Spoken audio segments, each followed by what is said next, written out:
అందరికీ నమస్కారం. తెలుగు వైభవం ఛానల్ వీక్షిస్తున్న ప్రేక్షకులందరికీ శుభాభివందనాలు.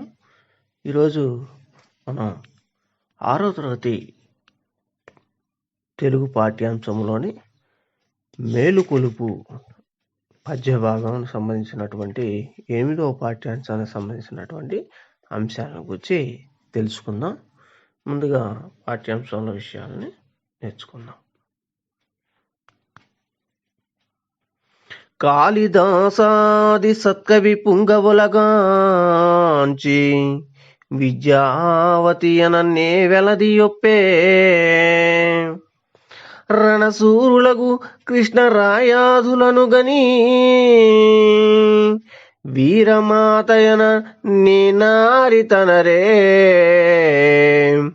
నతుల కాశ్యాది పుణ్యక్షేత్రముల గల్గి పుణ్యవతి అన నే పొలది నెగడే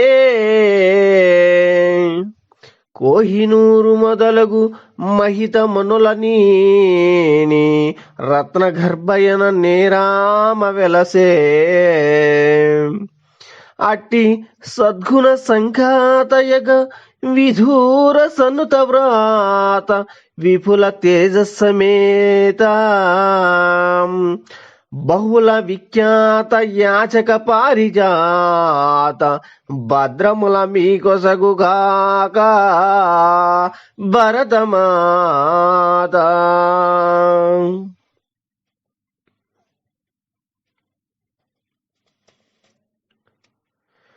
సకల సద్గుణ రాశి మన భరతమాత. ఈమె అందరి పాపాలను దూరం చేస్తుంది, అందరూ పొగడదగినది, గొప్ప తేజస్సు కలిగినది, అనేక విధాలుగా కీర్తి కలిగినది, కోరిన వరాలనిచ్చే పారిజాత వృక్షము వంటిది. కాళిదాసు మొదలైన గొప్ప కవులను కన్న విద్యావతి, కృష్ణదేవరాయల వంటి వీరులను కన్న వీరమాత, కాశీ వంటి మహా పుణ్యక్షేత్రాలు ఉన్న పుణ్యభూమి, కోహినూరు వజ్రము వంటి మనులను కన్న రత్నగర్భ మన భరతభూమి. అటువంటి భరతమాత మీకు భద్రతను కలిగిస్తుంది.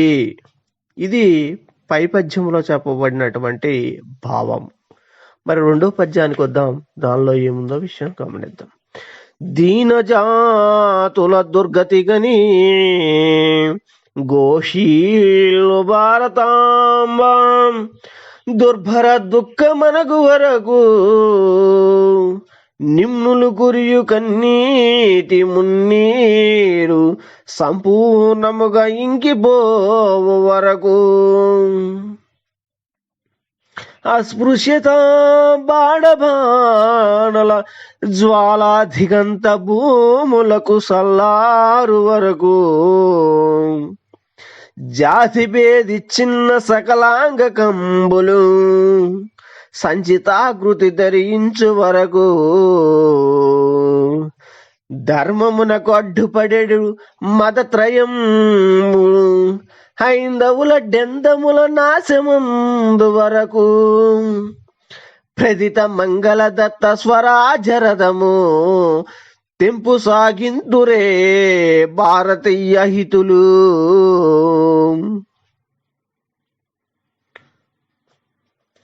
దీనిలోని భావం ఏమిటో ఒకసారి తెలుసుకుందాం.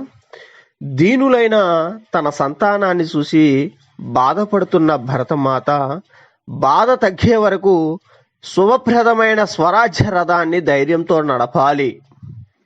అణగారిన ప్రజల కన్నీటి సముద్రము ఆరిపోయేదాకా నడపాలి. అంటరానితనం అనే బడబాగ్ని సలారేదాకా సాగించాలి. జాతి భేదాలు పోయి భరతమాత శరీర అవయవాలన్నీ సరిగ్గా రూపుదిద్దుకునే వరకు సాగాలి. ధర్మానికి అడ్డుపడే మతత్రయం అనగా విద్యాగర్వం, ధనగర్వం, కులగర్వం ఈ మూడు నాశనమయ్యే వరకు భారతీయుల మేలును కోరేవారు స్వరాజ్య రథాన్ని నడపాలి. తర్వాత పద్యంలో ఏముందో గమనిద్దామండి. తర్వాత పద్యం. మేలుకొనుమయ్యా తరుణము మించకుండా జన్మ హక్కులకై పోరు సల్పుమిపుడే, హక్కుకై ప్రాణమిడుట ద్రోహంబు కాదు, స్వర్గపదమని నమ్ము స్వాంతమందు.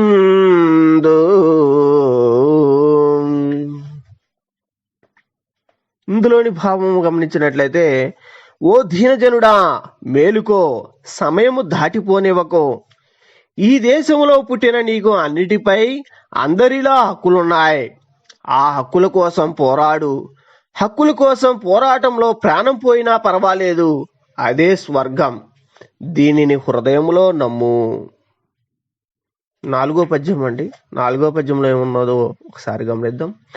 పరుల ధనమాన ప్రాణ సంపదల దృంచి, మనసు నుండుట పాతకంబని తలంచు, వారలెందున ధన్యులు వారికెల్లా, అంకితమనర్తు దాని నేనధిక భక్తి, దేశమున శాంతి చేకూరితే జరిలగా. ఇందులో చెప్పబడినటువంటి భావాన్ని గమనించినట్లయితే, ఇతరుల ధనాన్ని, గౌరవాన్ని, ప్రాణాలు, ఐశ్వర్యాన్ని నాశనం చేసి బతకడం మహాపాపం అనుకునేవారు ధన్యులు. మన దేశానికి శాంతి కలిగించేలాగా నేనటువంటి వారికే నా కవిత్వం అంకితం చేస్తారు. కవి జీవించిన కాలంలో స్వాతంత్ర్య పోరాటం దేశమంతటా తీవ్రంగా వ్యాపించింది.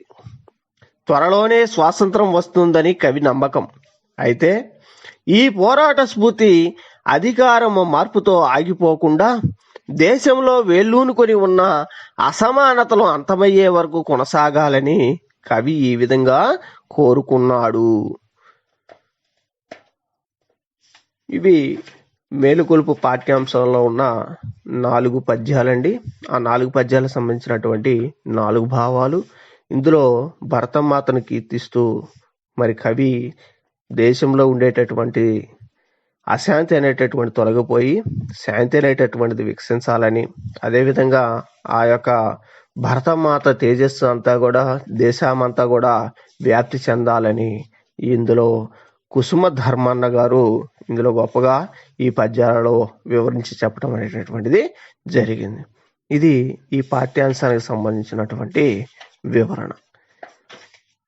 మరి ఇప్పుడు దాకా నా ఛానల్ ఎవరైతే సబ్స్క్రైబ్ చేసుకోలేదో వారు నా ఛానల్ సబ్స్క్రైబ్ చేసుకోగలరని ప్రార్థిస్తున్నాను. అదేవిధంగా నేను చేసినటువంటి ఈ వీడియో మీకు నచ్చినట్లయితే లైక్ చేయండి, షేర్ చేయండి.